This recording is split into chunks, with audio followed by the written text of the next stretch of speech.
தமிழ்நாடு அரசு பணியாளர் சங்கம்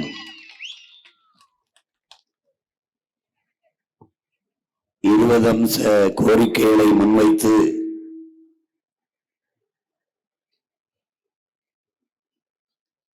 நடத்துகிற இந்த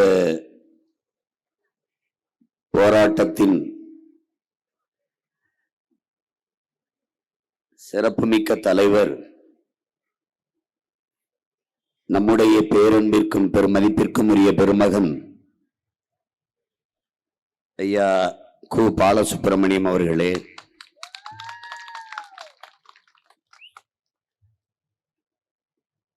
நிகழ்விலே பங்கேற்று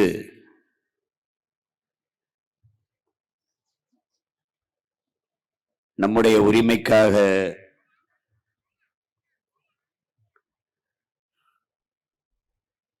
மக்கள் மன்றத்திலும் சரி நீதிமன்றத்திலும் சரி உறுதியாக நின்று போராடுவேன் என்கிற உறுதியை தந்திருக்கிற என் உயிருக்கினிய தம்பி, என் ஆருயிர் இளவல்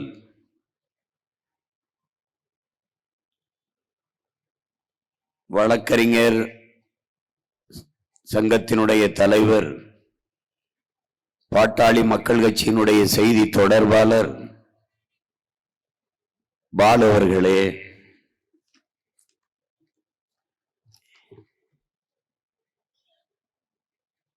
இந்த நிகழ்விலே பங்கேற்றிருக்கிற பெருமக்கள்,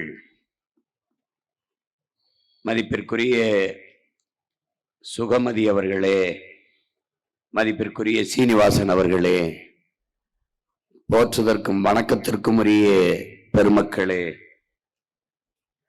உணர்வு எழுச்சியோடு உரிமையை காக்க போராட்ட களத்திற்கு வந்திருக்கிற என் உயிரோடும் உணர்வோடும் கலந்து வாழ்கிற என் உயிர் சொந்தங்களே, உங்கள் அனைவருக்கும் என்னுடைய அன்பும் வணக்கம்.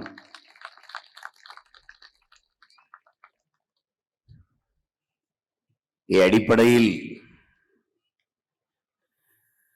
தம்பி பால் அவர்கள் குறிப்பிட்டது போல பெரும்பாலும் ஆசிரியர் பெருமக்கள் எல்லாம் இந்த போராட்டத்திலே பங்கேற்றிருக்கிறீர்கள். எங்களுக்கு பாடம் புகட்டிய ஆசிரியர் பெருமக்களுக்கே படித்த பிள்ளைகள் நாங்கள் பாடம் புகட்ட வேண்டிய நிலைமை வந்திருப்பதை நினைத்தால் வருத்தமாகத்தான் இருக்கிறது. ஒரு அடிப்படையை என் அன்பு சொந்தங்கள் சிந்திக்கணும். அரசு பணி என்பதை பாதுகாப்பு என்று நாம் கருதுகிறோம். அரசு பணியாளர்கள் இவ்வளவு பேர், 20 அம்சம் என்பது 20 துறை சார்ந்த பெருமக்கள் வீதியில் நின்று போராடுகிற சூழல் இருந்தால் அடித்தட்டு மக்களின் நிலைமை என்னவாக இருக்கும் என்பதை சிந்தித்து பார்க்கணும்.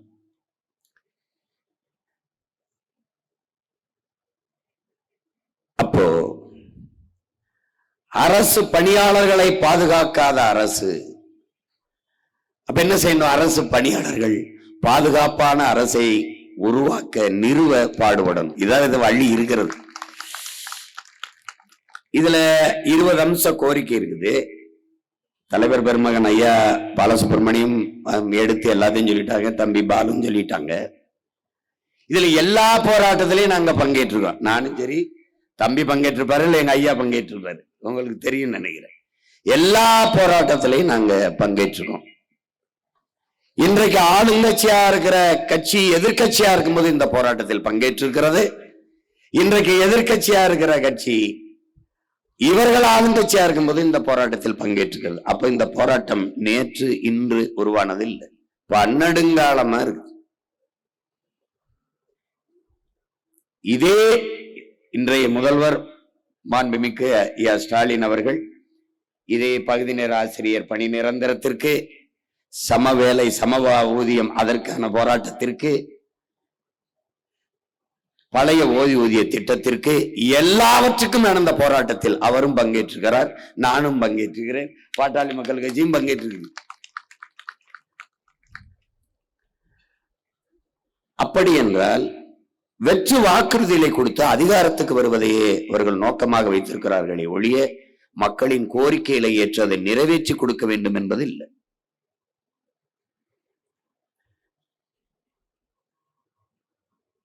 புரட்சியாளர் அம்பேத்கருடைய திருவுருவச் சிலையை எங்களுக்கு நினைவாக பரிசாக கொடுத்தார்கள். இழந்துவிட்ட உரிமைகளை பிச்சை கேட்டு பெற முடியாது, போராடித்தான் பெற்றாக வேண்டும் என்று கற்பித்தது.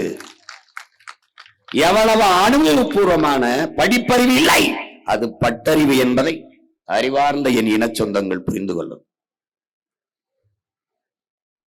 போர்க்குணமிற்ற உயிரினங்கள் உலகில் பரிதாபகரமானவை.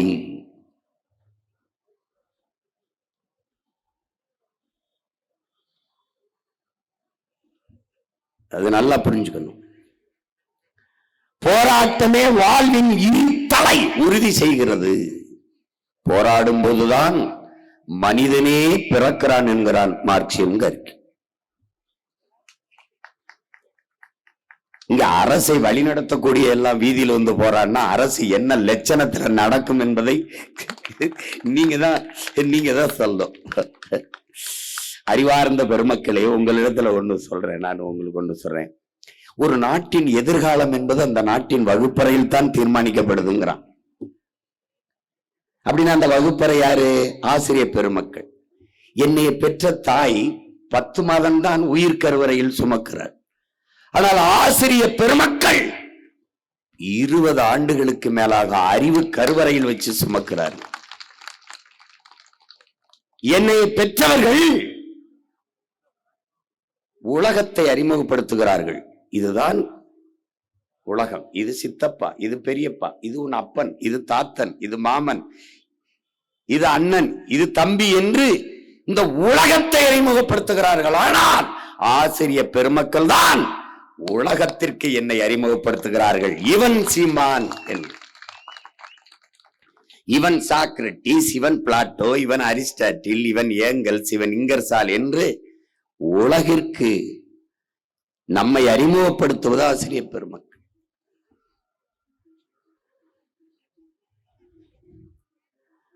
அந்த ஆசிரியர் பெருமக்களின் நிலையே வீதியில் இருந்தால் நாடு எந்த நிலையில் இருக்கிறது?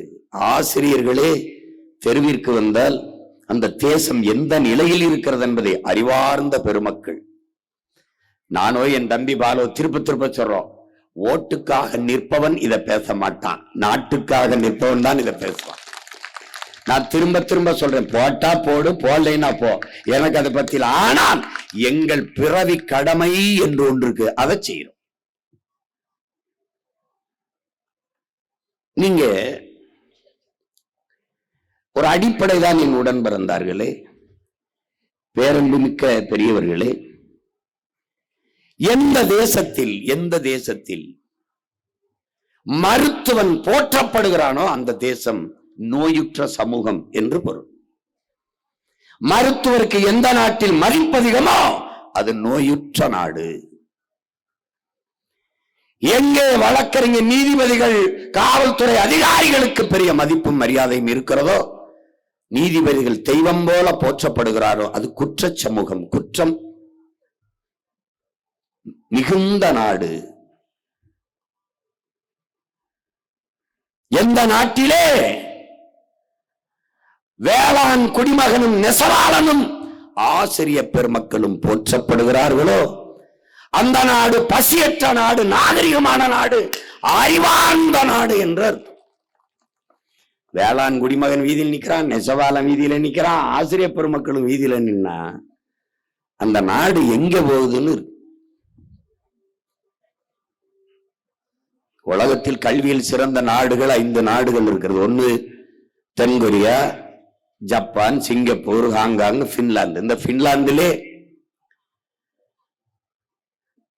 யாருக்கும் மரியாதை கிடையாது, ஆசிரியர்களுக்கு மட்டும்தான். ஆசிரியர்கள் தான் பெரிய அளவில் தெய்வம் போல போற்றப்படுகிறார்கள்.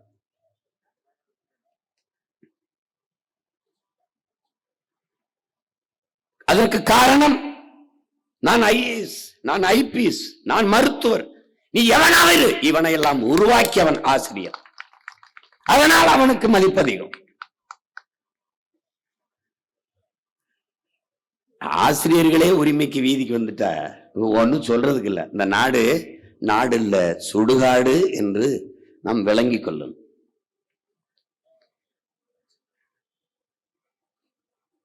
பழைய ஓய்வூதியத்தை உறுதி செய்யுங்கள். பல ஆண்டுகளா போராடுறாங்க. ஐயாவுக்கு தெரியும். நேத்து இன்னைக்கு வைக்கிற கோரிக்கை இல்ல, விருத்தாச்சலத்துல நம்ம வச்சு போராட என்னம்மா இன்னைக்கு வைக்கல, அது ரொம்ப நாளா நடக்குது. ஆனா இவங்க ஆட்சியில் இருக்கும்போது நாங்கள் வந்தால் நிறைவேற்றும் என்று வாக்குறுதி தருவதும், இவர்கள் ஆட்சியில் இருந்தால் நாங்கள் வந்து நிறைவேற்றும் என்று வாக்குறுதி தருவதும், ஆட்சிக்கு வந்து நம்மளை வீதியில தூக்கி போடுவதும் வழக்கமாக இருக்கு. இப்ப நாம என்ன செய்யணும்? வெற்றி வாக்குறுதி கொடுத்தோன்னு தூக்கி ஒரு தடவை வீதியில போட்டா எல்லாம் சரியாயிரும்.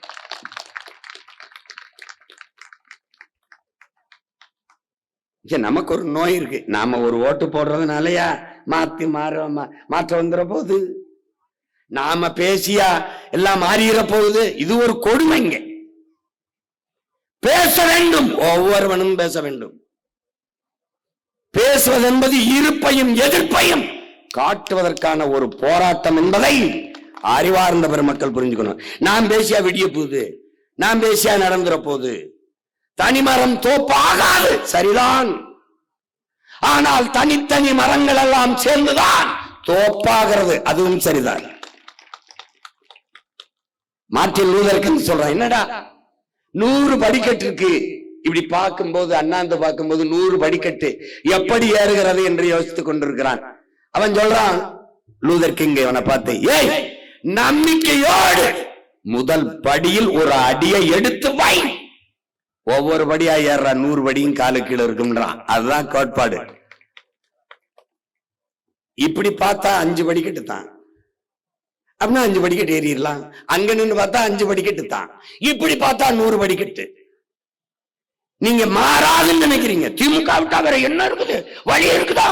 அதிமுக விட்டா வழி இருக்குதா? இது மாதிரி ஒரு கொடுமை. கற்றவர்கள் தான் இங்கே மற்றவர்களுக்கு வழிகாட்டணும். கற்றவர்கள் விலகிக் கொள்வதால் கயவர்கள் அதை நிறைத்து நாடு நாசமாய் கொண்டு. என் தம்பி பாலு சொன்ன மாதிரி அரசு பணியாளர்கள் தான் இந்த கேடுகட்ட கேவலங்கட்ட அதிகாரத்தை நிறுவியவர்கள். ஆபிரகாம் லிங்கன் என்ன சொல்றான்? இந்த உரிமையை வாய்த்து போராடுவதற்கு நீங்கள் தகுதி வைத்திருக்கிறீர்களா? யாராவது சொல்லு. ஏன் தகுதியான அரசை தேர்வு செய்யாததால் நீங்கள் தகுதியை இழந்திருக்கிறீர்கள். ஆபிரகாம் என்ன சொல்றான்? ஒரு ஆட்சியாளன் செய்யற தவறுக்கு ஆட்சியாளன் அல்ல பொறுப்பு. அந்த தவறான ஆட்சியாளனை தேர்வு செய்த மக்கள் தான் பொறுப்பு இருக்கணுங்கிறான். நீங்கள் தான். இவங்க வந்தாதான் நாங்க நல்லா இருக்க முடியும், எங்களுக்கு எல்லாம் செய்யறேன்னு இருக்காங்க. நீங்க உங்களை பார்த்தீர்கள், மக்களை பார்க்கவில்லை, நாட்டை பற்றி கவலைப்படவில்லை. படித்த அரசு பணிக்கு போனவர்கள் நிலைமை இதென்றால் அப்புறம் தம்பி பாலு சொன்ன மாதிரி எத்தனை காலத்துக்கு அந்த அலுவலகத்துக்கு முன்னாடி வந்து இந்த நிரந்தர பணிக்காகவும் பகுதி நேர ஆசிரியர்கள் 12,000க்கும் மேற்பட்ட ஆசிரியர் பெருமக்கள், பகுதி நேர ஆசிரியர்கள், ஆசிரியர் தேர்வில் தேர்ச்சி பெற்றவர்கள் 14,000க்கும் மேற்பட்ட பிள்ளைகள் பணி நியமனத்திற்காக காத்திருக்கிறார்கள். எதுவும் புதிதில்லை, உடன் பிறந்தார்களே அவர்கள் கொடுத்த வாக்குறுதி தான் நாங்கள் வந்தால் செய்வோம் என்று. ஏன் செய்யல? அதுவும் என் தம்பி பாலு சொல்றாரு, அந்த கர்ப்பிணி பெண்களுக்கு ஓராண்டு விடுமுறை, அதுக்கு அவங்க செய்யல. நான் ஆட்சிக்கு வந்தால் இதை செய்வேன் என்று 2016 நான் கொடுத்த ஆட்சியின் வரைவை அதை எடுத்து செயல்படுத்தினாப்ல. என்ன இப்ப வந்து திமுக புதுசா ஆட்சிக்கு வரலையே. அப்ப இம்முறை செயல்படுத்துற நீங்கள் இதற்கு முறை எத்தனை முறை வரும்போது ஏன் செயல்படுத்தல தெரியல. ஒரு நாடு சாராய பொருளாதாரத்தை நம்புது அப்படின்னா, அறிவார்ந்த பெருமக்களே, பேரன்புமிக்க என் பெற்றோர்களே, உயிருக்கினி என் உடன் பிறந்தார்களே, பாலின் சந்தை மதிப்பு 1,50,000 கோடி, 1,39,000 கோடி இருக்குது, கிட்டத்தட்ட 1.5 லட்சம் கோடி. சாராயம் 50,000 கோடி. இது உயிரை எடுக்கும், இந்த உயிரை கொடுக்கும். ஏன் பால் பொருளாதாரத்துக்கு வரல, சாராய பொருளாதாரத்தில் இருக்குது இந்த அரசு? அரசு உங்களுக்கு பால் கிடைக்கிறது எங்கிருந்து? ஆந்திராவில இருந்து. ஏன் நீ மாடு வளர்க்கல? அசிங்கம். இங்கே உற்பத்தியாளனும் விற்பனையாளனும் ஒரே ஆளாக இருப்பது தமிழ்நாட்டில். நான் வேளாண்குடி மகன், நான் கரும்பை விளைய வைப்பேன், நான் தான் உற்பத்தியாளன். ஆனால் விற்பனையாளன் நான் இல்லை. நான் நெல்லை விளைய வைப்பேன், விற்பனையாளன் நான் இல்லை. கத்தரிக்காய் தக்காளி விளைய வைக்கிற நான், விற்பனையாளன் இல்லை. ஆனால் தமிழ்நாட்டு அரசில் உற்பத்தியாளனும் விற்பனையாளனும் ஒரே ஆளாக இருக்கிற ஒரு துறை சாராயத்துறை, டாஸ்மார்க் துறை. அவனே தொழிற்சாலை வச்சிருக்கான், அவனே காய்ச்சான், அவனே விற்கிறான். தாண்டா உலகத்துல கொடுமை. கள்ளச்சாராயம் குடிச்சு செத்தவனுக்கு 10 லட்சம் கொடுத்த ஒரு ஆட்சியை உலக வரலாற்றில் நீங்க எழுதி வைத்துக்கணும். பொன்னாட்டுல எங்களுக்கு பின்னாடி வரைய தலைமுறை எழுதும். கள்ளச்சாராயம் குடிச்சு நான் கூட சொன்னேன், சாகிறதுன்னு ஆயிடுச்சுன்னா சனி ஏதாவது விஷம் கஷ்ட குடிக்காத, சாராயத்தை குடி செத்துப்போ. அது ஒரு தூக்குல தொங்குனாரு, அதெல்லாம் எதுக்கு தேவையில்லாத. இல்லை யாராவது நடிகை வந்தா பார்க்க போய் கூட்டத்தில் போய் நெறி செத்துப்போ, அப்போவாது 10 லட்சம் கொடுப்பான். ஒண்ணு குடிச்சுச்சா இல்ல நடிக்கிறவனா கூத்தாடிய பார்க்க போயிச்சா, 2ல 1 சா. நாட்டு பாதுகாப்புக்கு ராணுவத்திலாம் போய் செத்துறாத, 10 பைசா தர மாட்டான். ராணுவ வீரன் வந்திருக்கான், அவனா ராணுவ வீரனா? இந்த நாட்டு விடுதலைக்கு தூக்குல தொங்கினவன் எங்க புதைக்கப்பட்டிருக்கான்னு தெரியாது. ஆனா இவங்க உலக புகழ்பெற்ற கடற்கரையில 2 ஏக்கர்ல படுத்திருக்காங்க சென்னையில. இவங்க எல்லாம் மாறி ஒரு கேடுகட்ட கூட்டம். இந்த பாருங்க, எந்த வயசுல இப்ப வந்திருக்காரு பத்தியில. இளமை இருக்கும் போது இந்த வீணா போன பயல்களுக்கா உழைச்சிட்டு, அதில் நான் திமுகவில் இருந்தேன். சரிதான். அப்ப துரோகத்தில் முதல் துரோகம் நீங்க ஆரம்பிச்சதுதான். அடுத்து அதை விட கடைசியா இப்ப இங்க வந்து வீதியில நிக்கிறப்பல முதவே சரி பண்ணியிருந்தா நானும் என் தம்பி வீதிக்கு வந்திருக்க மாட்டான். புரியுதா? சேகுவாரா இருக்கான்ல, சேகுவாரா உட்கார்ந்து நண்பர்களோட அரசியல் பேசிட்டு இருக்காப்ல. சேகுவாரா படிச்சுக்கிட்டு இருக்கான், மருத்துவரா படிச்சுக்கிட்டு இருக்கான், டாக்டருக்கு. நண்பர்களோட அரசியல் பேசிட்டு இருக்கும்போது அவங்க அப்பா வந்து, இவங்களோட எல்லாம் சேராத, நோ பாலிடிக்ஸ், இவங்களோட எல்லாம் சேர்ந்து அரசியல் பேசக்கூடாது, படிக்கிற வேலையை பார். அவங்க அப்பா சேகுவாரா. நானும் என் நண்பர்களும் அரசியல் பேசுவது போல நீயும் நண்பர்களும் பேசி இருந்தால் நான் அரசியல் பேச வேண்டிய நிலைமை வந்திருக்காது. நான் படிக்கிற வேலையை பார்த்திருப்பேன். இததான் இப்ப எங்க ஐயாட்ட கேட்க வேண்டியது இருக்கு. அவரை மட்டும் காட்டு, எல்லாரையும் தான். அவர் அவரு பெரிய குற்றவாளி மாதிரி எல்லாரும் தான், நானும் தான், இவரும் தான். எல்லாரும் சேர்ந்து கொல்லிக்கட்டையை வச்சு தலையை சொரிஞ்சுட்டா ஒரு 25-30 வருஷம். இப்ப கீழே ஓடும்போது எல்லாம் பொண்ணா போச்சு. இப்ப என்ன பண்றேன்னு தெரியல. 20 அம்சம் கோரிக்கை. இப்ப எவன் காதல விழ போகுது? ஒண்ணும் கிடையாது. இப்ப ஓட்டு ஒண்ணு இருந்துச்சு எங்களுக்கு, அதையும் எஸ்ஐஆர்னு கிளப்பிட்டான். ஆமா, ஒவ்வொரு தொகுதியிலும் போய் கேட்டா 80,000 ஓட்டு இல்ல, 36,000 இல்ல, 26,000 இல்லைன்னு. அதுல எங்க குடும்பத்துல பல பேர், எங்க தம்பிகளுக்கெல்லாம் உயிரோடு இருக்கும்போது செத்துட்டான்னு அவன் போட்டான். அவன் வந்தது செத்தவர்களை, இறந்தவர்களை பட்டியல இருந்து நீக்க, உயிரோடு இருக்கவன்னு செத்தவர்ல செத்துட்டான். டேய், ஏன்டா இப்படி செத்து போனவுக்கு? ஐயோ அது எப்படின்னு சொல்லுங்க. எந்த கொம்பனாலும் குறை சொல்ல முடியாத ஒரு ஆட்சியை உங்கள் ஸ்டாலின் கொடுத்து கொண்டிருக்கிறேன். எவன் குறை சொல்லுவான்? குறைய தவிர வேற சொல்றதுக்கு என்ன இருக்கு? அங்க என்ன இருக்கு சொல்லுங்க. ஏங்க, அது என்னங்க, தேர்தல் வரும்போது விடுபட்ட பெண்களுக்கு 36 லட்சம் பேருக்கு மறுபடி 36 லட்சம் பேர் விடுபட்டதை நேத்தான் கண்டுபிடிச்சிருக்காங்க. ஏன்னா 2 மாசத்துல தேர்தல். மடிக்கணினி மாணவர்களுக்கு எப்போ? பிப்ரவரியில. ஏன் மார்ச்ல தேர்தல் வரும்போது ஒரு பாசம் வரும் பாருங்க. எங்க ஊர்ல சாவுக்கு வரும்போது எங்க ஆத்தா மூளையில உட்காந்து சும்மா உட்காந்து அப்படியே இருக்கும். இந்த பாவி மனுஷன் இப்படி விட்டு போயிட்டாப்புலையே, இந்த பிள்ளைகளை எப்படி வளர்க்கறதுன்னு தெரியலையே அப்படின்னு இந்த ஊருக்காரன் அந்த பேருந்து நிலையத்துல இறங்கி அங்க இருந்து அல்வாம் பாருங்க. யாய ராசா, நாங்கெல்லாம் இவங்க நமக்கு ரொம்ப பெரிய சொந்தம் இருக்குடா,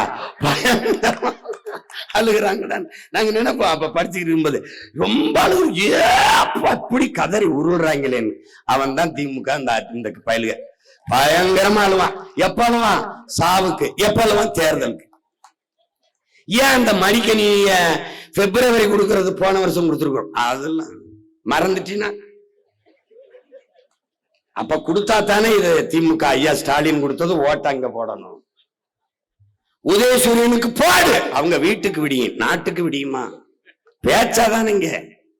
எத்தனை காலத்துக்கு அந்த தவறை செய்யறது சொல்லுங்க? எத்தனை காலத்துக்கு? எத்தனை காலத்துக்கு? ஒவ்வொரு முறையும் இந்த கோரிக்கையை வைத்து வைத்து அரசு, மருத்துவர்கள், அரசு செவிலியர்கள் பணி நிரந்தரத்திற்கு, வேளாண் குடிமக்கள் விளைய வைத்த பொருளை கொள்முதல் செய்யுங்கள், சேமிப்பு கிடங்கு வைத்து எங்கள் விளைபொருளை சேமித்து வையுங்கள். வீதியில் முளைத்தது கிடக்கும் போது ஒரு வழி வரும் பாருங்க. நான் விளைய வைத்த பொருளை, என் ஆத்தால் அப்பனும் விளைய வைத்த பொருளை வீதியில் போட்டு நனைய வைத்து முளைக்க வைக்கிற நீங்கள் ஆந்திராவில இருந்து பொங்கலுக்கு அரிசி வாங்கி வருகிறீர்கள் என்றால் எங்களை எவ்வளவு தூரம் அவமதிக்கிறீர்கள். ஏன் நெல்ல அவிச்சு அரைச்சு அரிசியா வராத? இது கல்லு மண்ணுமா வந்துருமா? அவ்வளவுதான் நமக்கு மதிப்பு. அவ்வளவுதான், அவ்வளவுதான். அவ காதல வாங்கிறது இல்லை. ஏன்? வாக்குக்கு காசு கொடுத்தால் வாக்கை வாங்கிக் கொள்ள முடியும் என்கிற நிலை உருவாயிருச்சு. அறிவார்ந்த பெருமக்களே, அன்னைக்கு வாக்கு செலுத்துகிற மக்கள், வாக்காளர்கள் தங்களுக்கான ஆட்சியாளர்களை தீர்மானித்தார்கள். இன்று ஆட்சியாளர்கள் தங்களுக்கான வாக்காளர்களை தீர்மானிக்கிறார்கள். அதுதான் இந்த சிறப்பு வாக்காளர் திருத்தம். என்ன பண்றான்? எனக்கு இவன் இவன் இவன் இவன் என் ஓட்டு, அவன் இருப்பான், மத்தவன தூக்கு. எங்கே எங்கே போய்கொண்டிருக்கிறது இந்த நாடு? எதை நோக்கி போய்கொண்டிருக்கிறது நினைக்கிறீர்கள்? விதை தடுப்பு சட்டம் இருக்கிறது. என்னிடத்தில் தக்காளி விதை இருந்தால் அம்மாவுக்கு விற்க முடியாது.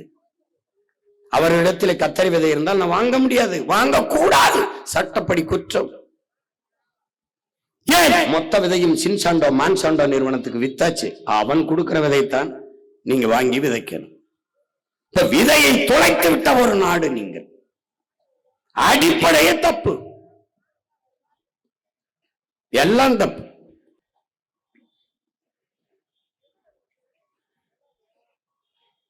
இந்த அரசு பணியாளர்கள் வாக்கு நமக்கு வராது என்ற அச்சம் ஏற்பட்டாலே ஒழிய அவர்கள் இந்த கோரிக்கையை ஏற்க மாட்டார்கள். இது சத்தியம், நீங்க எழுதி வைங்க.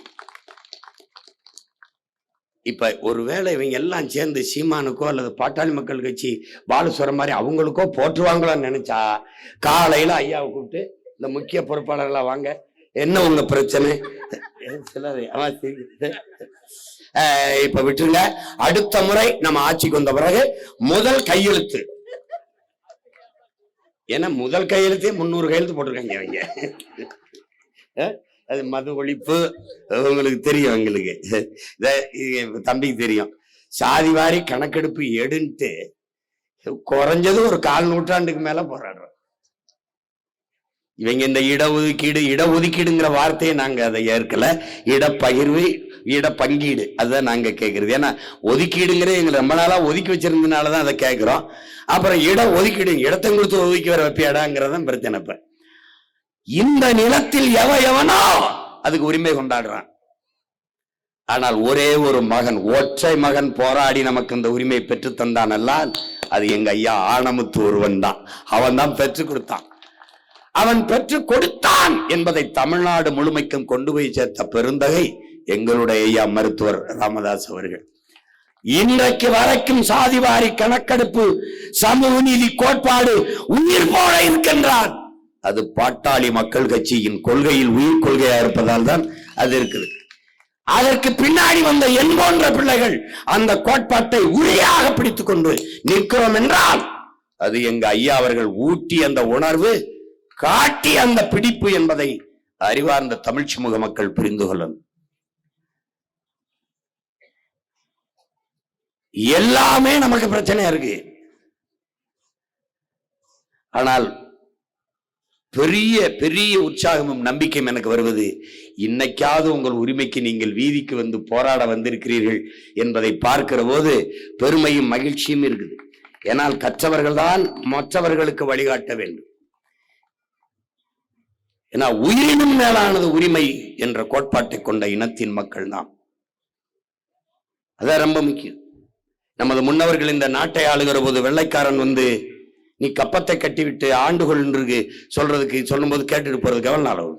என் பாட்டன் சேதுபதிக்கோ என் பாட்டன் தீரன் சின்னமலைக்கோ மருதுபாண்டியருக்கோ எவ்வளவு சிரமம், எவ்வளவு நேரம் ஆயிருக்கும். ஒண்ணும் இல்ல, சரிங்க என்னங்க வேணும், கப்பம் தான் கட்டுறேங்க, கட்டி நானே ஆண்டுகிறேன் சொல்ல முடியாதா?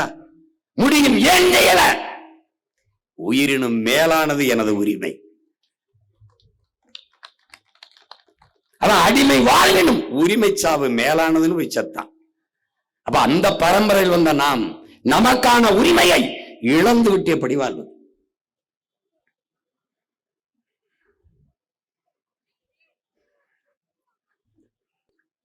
இது இல்ல.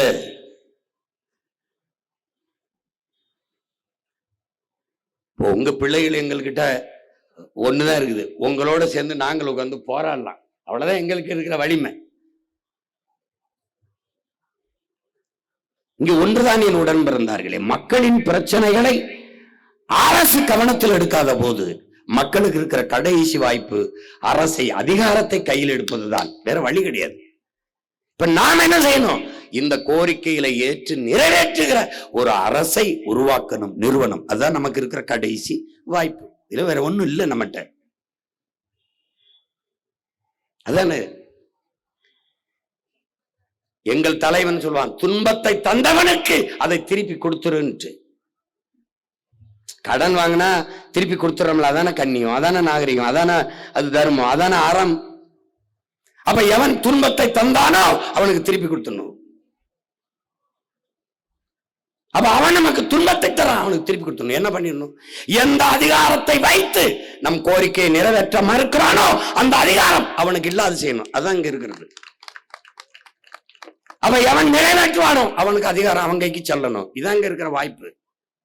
அதை விட்டுட்டு திருப்பி திருப்பி திருப்பி அவனுக்கு அதிகாரத்தை கொடுத்துட்டு மறுபடியும் மறுபடியும் வீதியில் நின்று போராடுவது என்பது அது அறிவார்ந்த சமூகம் செய்யற வேலை இல்லை. அது வேலை இல்லை.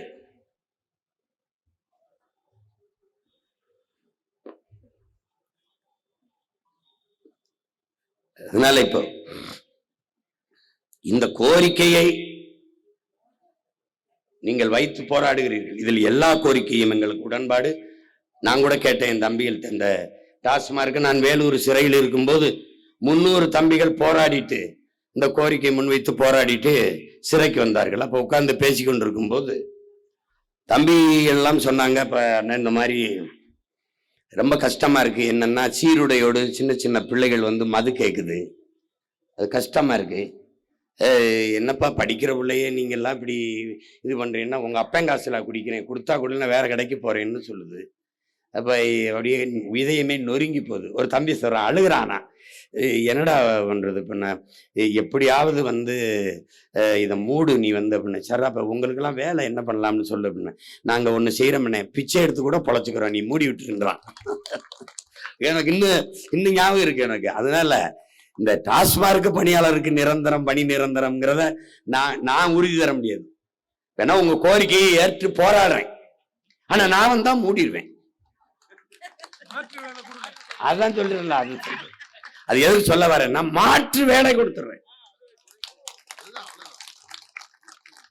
கல்வி, கல்விக்கேற்ற வேலை, வேலைக்கேற்ற சம்பளம், அதை கொண்டு வாழ்கிற பெருமை மிக்க வாழ்வு. சாராயம் கிடையாது, சாராயம் கிடையாது. மாற்று வேலை இருக்கு. வேலை இல்லை என்ற சொல்லே தமிழ்நாட்டில் இல்லாத அளவுக்கு நம்மளால செய்ய முடியும். என்ன செஞ்சு விடுவாய்? என்ன செஞ்சிருவீங்க சீமான்? நிலமும் வளமும் சார்ந்த தொழிற்சாலைகள், வேலை வாய்ப்பு, வளர்ச்சி. நீ விருத்தாச்சலத்திலே இரு, நான் அரசு வேலையோட வாரேன். இங்க என்ன வேலையும் கரும்பு, கரும்பு போனா கரும்பு 5000 ஏக்கர்ல போனா தொழிற்சாலையா வெள்ளம் எடுக்கிறத போரா தொழிற்சாலை, கரும்பு சக்கல் இருந்து சாப்பாடு தட்டு தயாரிக்கிற தொழிற்சாலையை போரா.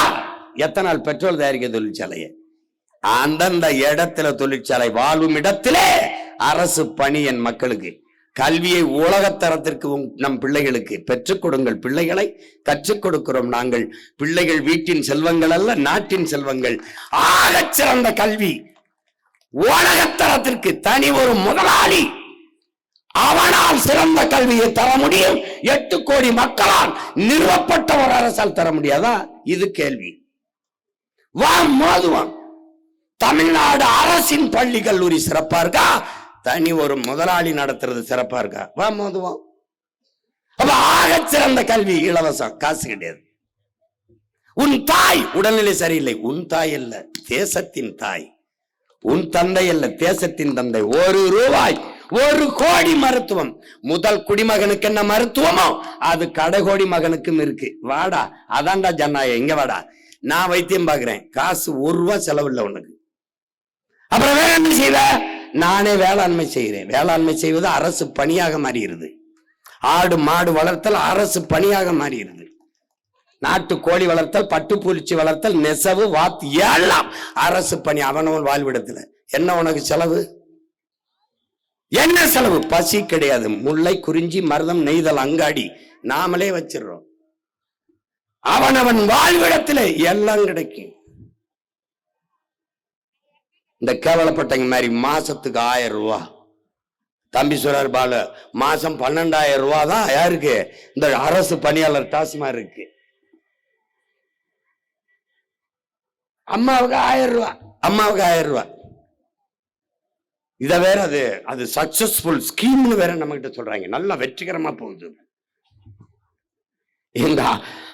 நம்ம ஊர்ல, எங்க ஊர்ல அம்மா களை எடுக்க வர்றவங்களுக்கு, நாத்து நட வர்றவங்க, களை பறிக்க வர்றவங்களுக்கு எல்லாம் 300 ரூபா 400 ரூபா 500 ரூபா சம்பளம் கொடுக்குறா. 30 ரூபா சம்பாரிச்சுக்க முடியாதா எங்க அம்மாவால, என் தங்கச்சியால? ஒரு நாளைக்கு ஒரு இட்லி 30 ரூபாய்க்கு விற்குது. ஒரு இட்லிக்கு காசு சம்பாதிக்க முடியாதாடா? இதுக்கு கூட வக்கற்ற நிலையில எங்க ஆத்தால வச்சுட்டு 1000 ரூபாய் கொடுத்தேன், 1000 ரூபாய் கொடுத்தேன். என்ன நீ சோழ ராஜராஜ சோழ மூவேந்தர் பரம்பரை சொத்தம்பட்டு வித்து கொண்டாந்து கொடுத்த? 10 லட்சம் கோடி கடன் ஆக்கி வச்சிருக்க நீ. 80,000 கோடி வட்டி கட்டுற நீயே கடங்காரப்பைய. எங்க தலையில கடனை வச்சுட்டு போய் அங்க கடற்கரையில படுத்துருவ. நாங்க காலங்காலமா இங்க வட்டி கட்டிட்டு சாகணும். எப்படி இருக்கு பாரு.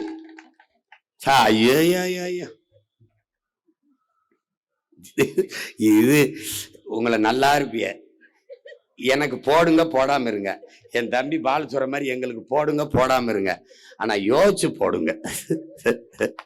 பாத்திரம் அறிஞ்சு பிச்சையை போடுங்க. என்னம்மா எந்தியாவது எவனுக்காவது போட்டு மறுபடியும் இன்னொரு தடவை எல்லாம் எங்களை போராட கூப்பிடாதீங்க. ரொம்ப சோர்வாயிருது.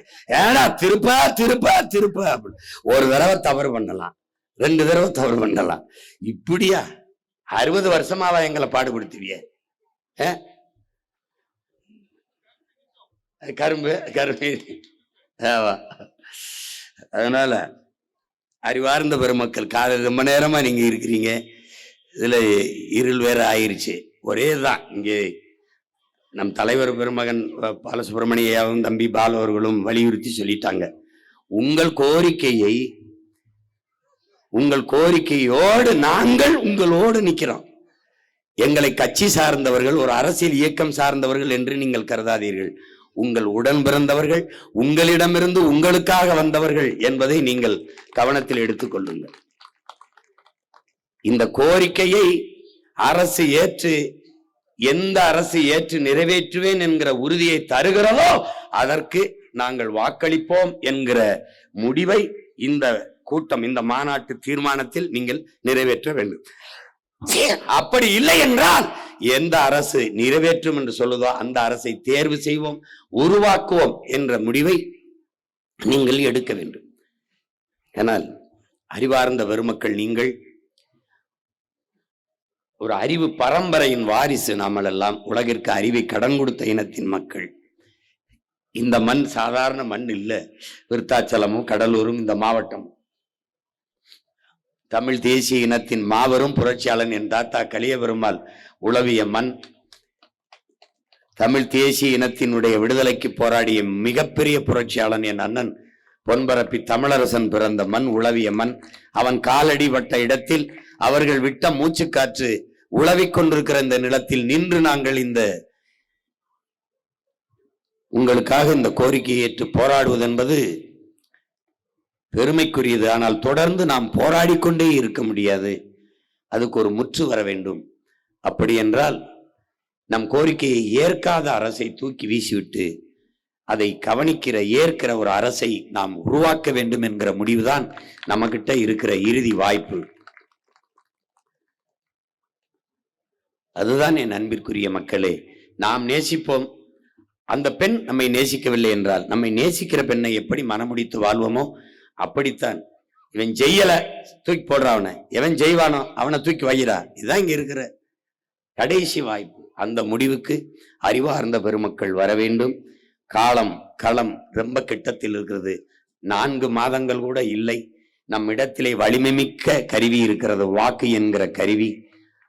அதை அநீதிக்கு எதிராக, அடக்குமுறை ஒடுக்குமுறை அதற்கு எதிராக நம்முடைய உரிமையை காக்க, வருங்கால தலைமுறையின் பாதுகாப்பை உறுதி செய்ய அந்த ஆயுதத்தை தூக்குவோம். இந்த போராட்டத்தில் உணர்வெழுச்சியோடு பங்கேற்ற மதிப்புமிக்க பெருமக்கள், பல்வேறு துறைகளை சார்ந்த பொறுப்பாளர்கள் எல்லோரும் இங்கே வந்திருக்கிறீர்கள். குறிப்பாக பெண்கள் பெரும் எண்ணிக்கையில் பங்கேற்றிருக்கிறீர்கள். உங்கள் எல்லோருக்கும் பெண்கள் பங்கேற்காத போராட்டமும் புரட்சியும் வென்றதாக வரலாற்றில் செய்தி இல்லை.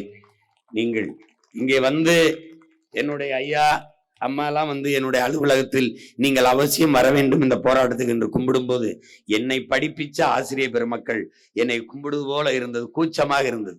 இதற்காவது நம்ம போகணும்டா, சண்டையை போடணும்டா அப்படின்னு. அதனால இது உங்க வேலை இல்லை, உங்கள் பிள்ளைகள் எங்களின் வேலை. எங்களிடத்தில் ஒப்படைங்கள், நிம்மதியாக போயிருங்கள். இதை நிறைவேற்றுவோம். இல்லை என்றால் நிறைவேற்றுகிற அரசை நாம் உருவாக்குவோம்.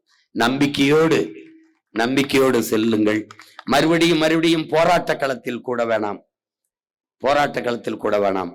சாதித்த ஒரு கூட்டத்தில், இந்த கோரிக்கையிலெல்லாம் வென்று விட்டோம் என்ற ஒரு வெற்றி கூட்டத்தில் நாம் கூடுவோம்.